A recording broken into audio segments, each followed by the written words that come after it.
Hello my tears, நான் உங்கள் கண்மணி உதயா. இந்த வீடியோ பதிவு என்னத்துக்குன்ட்டு பார்த்தீங்கன்னா, பாருங்கள் திரையில் தெரியுது, இந்த கேள்விக்கு தான். கண்மணி இவர்களை எப்படி அடையாளம் காண்பது?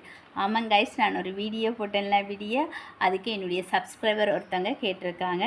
இப்படி சரியா, பிரச்சனைக்கு உரியவர்கள் இவர்கள் அப்படின்னா அவங்கள, அதாவது பசந்தோல் பொருத்திய புலிகள், இவர்களை எப்படி சமுதாயத்தில் நாம் அடையாளம் காண்பது? இது ஒரு நல்ல கேள்வி. ஈஸியாக அடையாளம் கண்டு கொள்ளலாம். அதுவும் நான் அனுபவத்தின் மூலம் சொல்கிறேன், கேளுங்க. எப்படின்னு சொன்னால், கண்மணி நீங்கள் இப்போ எனக்கு சொல்லுங்கள், கண்மணி நீங்கள் அழகாக இருக்கிறீங்க அப்படின்னு சொன்னால் ஏற்றுக்கொள்ளலாம். சரி, கண்மணி நீங்கள் ஐஸ்வர்யா ராய் மாதிரி இருக்கிறீங்க அப்படின்னு சொன்னால் கொஞ்சம் யோசிக்கணும். கண்மணி நீங்கள் ஐஸ்வர்யா ராயை விடையும் அழகாக இருக்கிறீங்க அப்படின்னா எங்கேயோ ஆப்பு வைக்கிறாங்க அப்படின்னு தெரிஞ்சுக்கொள்ளணும். ஓகே, அது மட்டும் இல்லை, நீ அன்பானவள் அப்படின்னா ஏற்றுக்கொள்ளலாம். சரியா, நீ என்னுடைய அம்மாவுக்கு இணையானவள்னா கொஞ்சம் யோசித்து பார்த்து நடந்துக்கணும். சில வேளை அம்மாவுக்கு இணையான அன்பாக நம்ம கொடுத்துடலாம். நீ அம்மா வேஸ்ட்டு, நீ தான் எனக்கு எல்லாமே பெஸ்ட்டு அப்படின்னா அம்மாவோட விஷயங்களை, அம்மா செய்த ஒரு தியாகத்தை வேறு யாராலும் செய்ய முடியாது. அதனால அம்மா சில வேளை நம்மளை கவனிச்சியே பார்த்துக்கொள்ளாட்டியும் அம்மா வேஸ்ட்டுன்னு சொல்லுவாங்களா இருந்தால், அங்கே அவங்க வேறு எதையோ நம்மக்கிட்ட எதிர்பார்த்து ஒரு ஐஸ் நம்ம தலையில் வைக்கிறாங்க.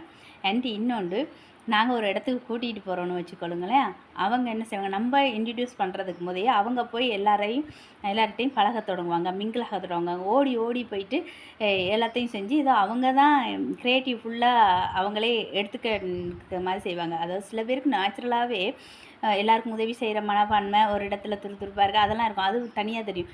இது என்னென்னு கேட்டால், எப்போ சொல்கிறதுன்னு சொன்னால், தாங்களே ஏதோ நல்ல பேர் வாங்கிக்கணும், தாங்களே ஏதோ செஞ்சுக்கணும் அப்படிங்கிறதுக்காக, வெளிப்படுத்திக்கணும், விளம்பரப்படுத்திக்கணும் அப்படிங்கிறதுக்காக இது பண்ணிடுவாங்க. சில வேலைகளில் நம்மளையும் கூட பின்தள்ளி விட்டுருவாங்க. அப்படியெல்லாம் இருக்கும். அடுத்து என்ன விஷயம் செய்வாங்கன்னு சொன்னால், இப்படி தான். இந்த மாதிரி நான் நிறைய யோசிச்சு வச்சுருந்தேன், இப்போதைக்கு இவ்வளோ தான் மைண்டில் வருது. அவங்கள தனித்துவமாக அடையாளம் காணலாங்க.